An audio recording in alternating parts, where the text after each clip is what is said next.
हम जानते हैं कि पौधों की पत्तियों में क्लोरोफिल नामक हरे रंग का पदार्थ होता है, जो प्रकाश संश्लेषण में ऊर्जा को रासायनिक ऊर्जा में परिवर्तित करने में सहायता करता है।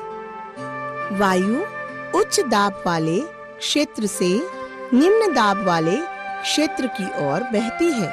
भिन्न-भिन्न क्षेत्रों पर होने वाला भिन्न-भिन्न वायु दाब उन क्षेत्रों के तापमान पर निर्भर करता है। बहती हुई हवा की गतिज ऊर्जा का उपयोग पवन चक्कियों के चलाने में किया जाता है। ऊर्जा के बहुत से स्रोत सूरज से व्युत्पन्न होते हैं। कोयला तथा पेट्रोलियम जैसे ईंधन की रासायनिक ऊर्जा का मूल स्रोत भी सौर ऊर्जा ही है।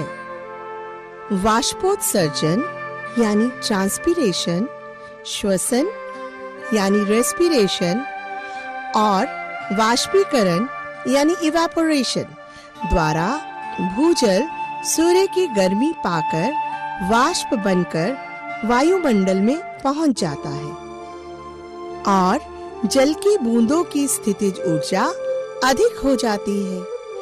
जल वाष्प ठंडा होकर जल वर्षा या ओलावृष्टि के रूप में पृथ्वी की सतह पर वापस आ जाता है।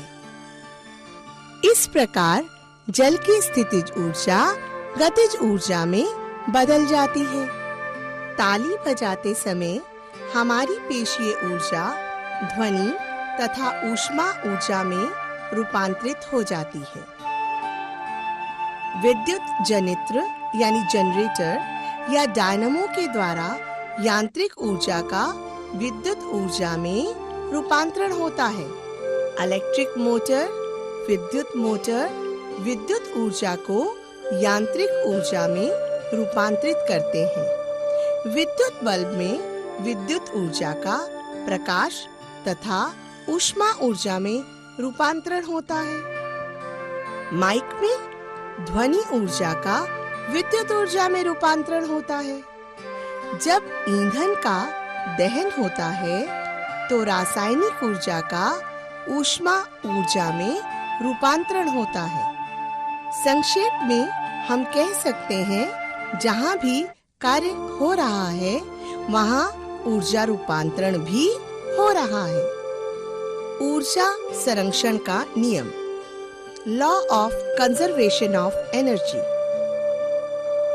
हमने सीखा कि ऊर्जा एक रूप से दूसरे रूप में परिवर्तित हो सकती है। ऊर्जा रूपांतरण की अवस्था में निकाय की कुल ऊर्जा अपरिवर्तित रहती है।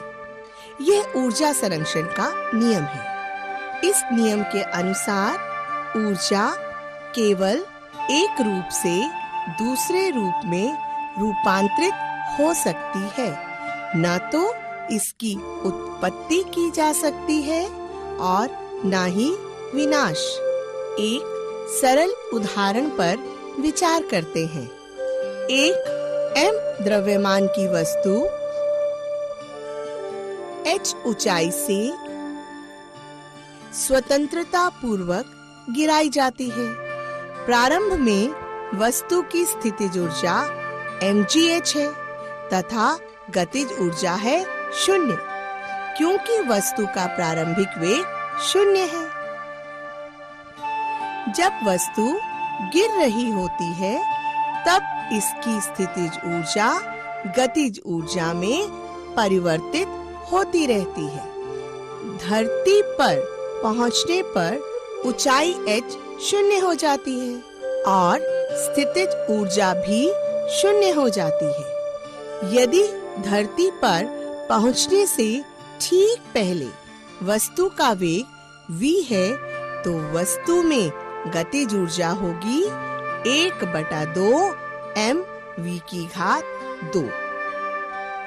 तो अब आप समझ ही गए होंगे कि वैज्ञानिक कार्य और ऊर्जा क्या है, ऊर्जा के रूप क्या है और ऊर्जा संरक्षण का नियम क्या होता है।